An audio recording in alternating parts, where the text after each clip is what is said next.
On this week's episode of Monday Night Raw, the WWE's flagship weekly TV show, which was just yesterday, as I sit here recording this, John Cena made his first appearance since turning heel on Cody Rhodes at the end of the Elimination Chamber pay-per-view a few weeks ago.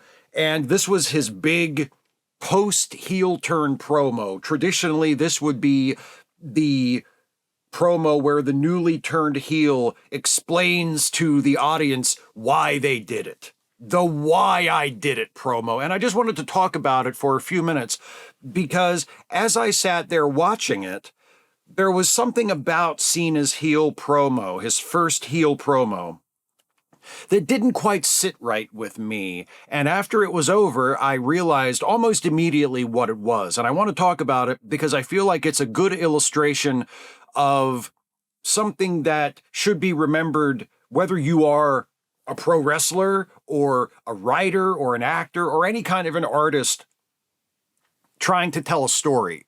There's something very important that John Cena didn't do during his promo that I feel like he really should have done and needed to do.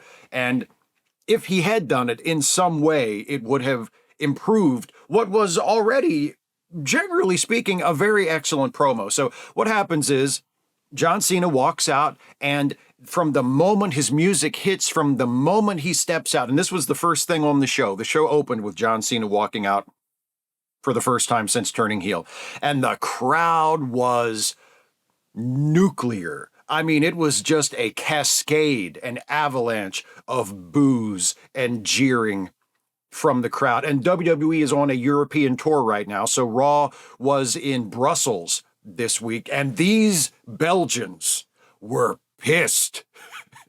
These Belgians were not happy at all with John Cena. And he walked out, and he was dressed in his same typical John Cena gear with the ball cap and the oversized t-shirt and the jorts, the jean shorts. Like, he didn't change his look at all from his typical look. And what he basically says to the crowd is that he has turned heel not so much on Cody, but he has turned heel on them because he now feels that the crowd has been abusing him all of these years, and they've just taken and taken and taken from him, and they've given him nothing back, and nothing he's ever given them, nothing he's ever accomplished was enough for them. So now he views his relationship with the audience as an abusive relationship, and he's breaking up with them, and it's all their fault, and they don't deserve him. It's fairly standard heel psychology there. Very often when a babyface turns heel and then they come out to give the explanation, it's something like this. It's, you don't deserve me. You know, it's, I work hard and I'm the greatest and I'm the best and you don't deserve me. And I've finally woken up to the fact that nothing I do will ever be good enough for you. And so I'm not even going to care what you think anymore, right? It's that kind of mentality. And there's nothing wrong with that. That's completely solid, and it makes sense. And again, Cena did a really, really good job delivering it, and it was really striking to see the change in his persona.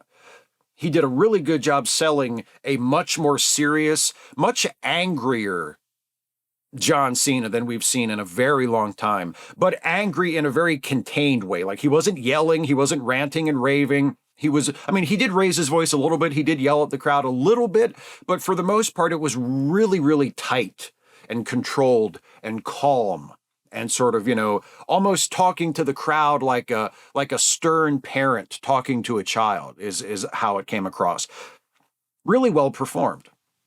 And then at the end, the babyface, my man Cody, the WWE champion, he comes out for his sort of response, and Cody very smartly, I think, keeps it short, keeps it right to the point. After he does his entrance and gets his adulation from the crowd, he just walks up to Cena and gives him a very brief message.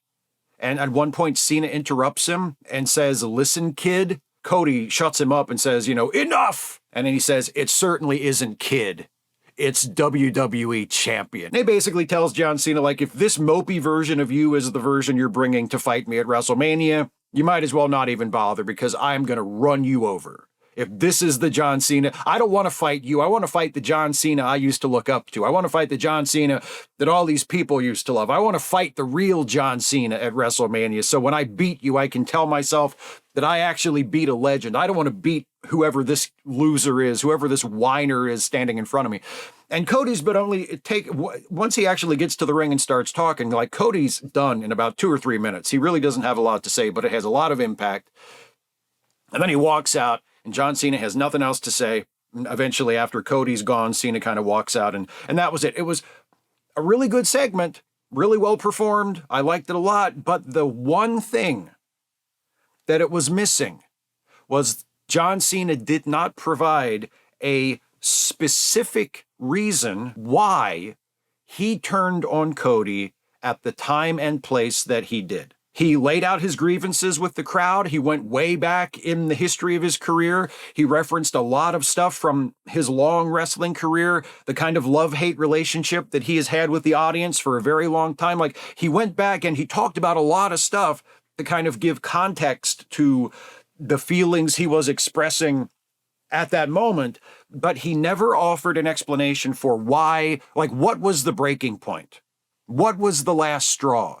He kind of hinted at it. He said that, well, I was going to come back and do my retirement tour that nobody's ever done. I announced a year ahead of time that this 2025 was going to be my final year. Nobody's ever done that before. And then I'm going to walk away at the end of the year. That's something else nobody's ever done before. Nobody's ever really called their shot and then walked away and stayed away, and I'm going to do that.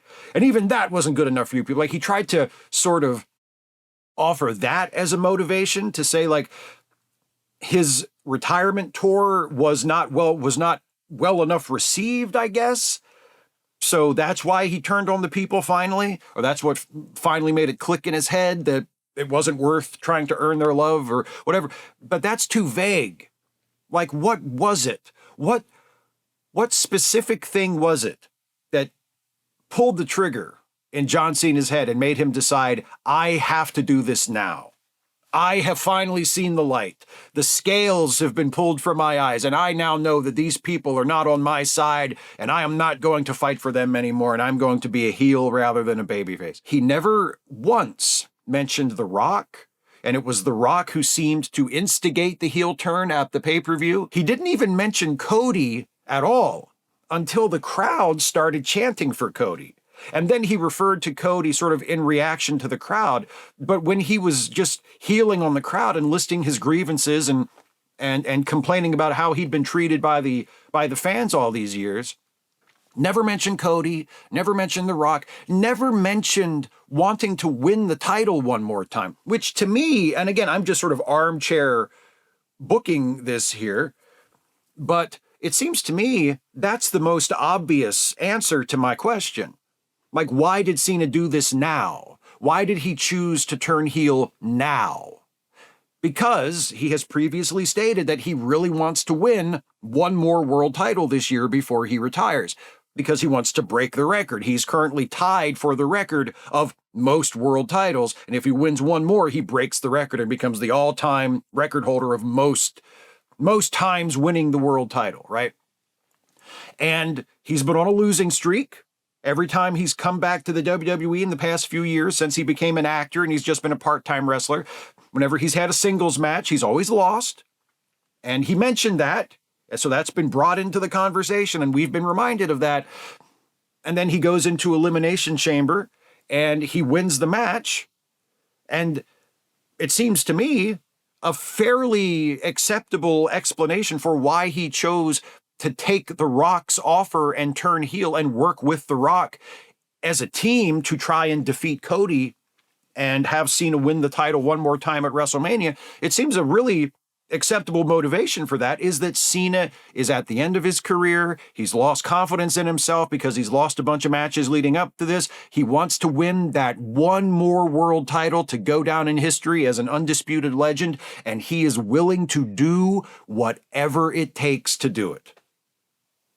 He didn't say any of that.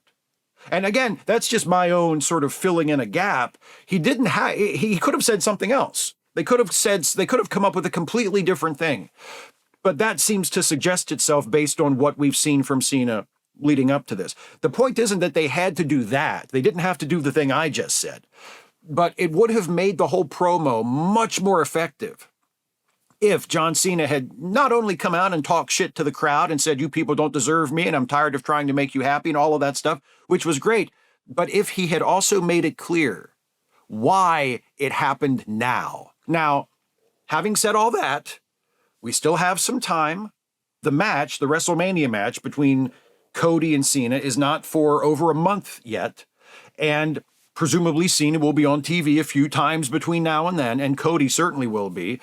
So maybe the plan is for this first promo in Belgium was just supposed to be Cena just coming out and venting. Like maybe the idea was he won't get into specifics here. He's just going to come out. He's going to let the people boo him. We're going to sort of take the temperature and see how people react to heel Cena and just let him come out and just vent. Right? And that'll be the psychology of this promo. He just comes out and he just unburdens his soul about all the shit he's been hanging on to for all these years about the fans.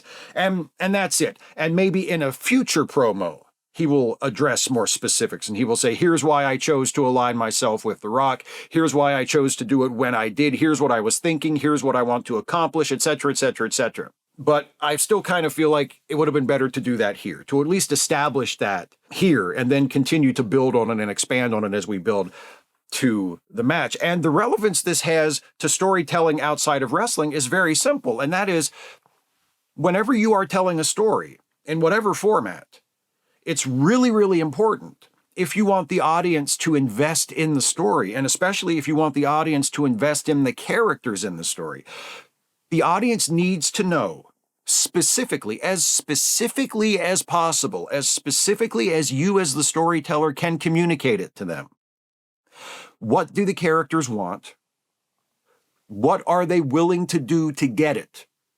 And what are they doing to get it right now? That's really important. If John Cena had come out and said, again, just for instance, what I proposed earlier, I really, really want to win that final world title, and I am willing to do anything I can to do it. And he could have phrased it in a way that didn't make him look so weak. Like the way I'm phrasing it, it sounds like he would be admitting that he was weak and he couldn't do it alone.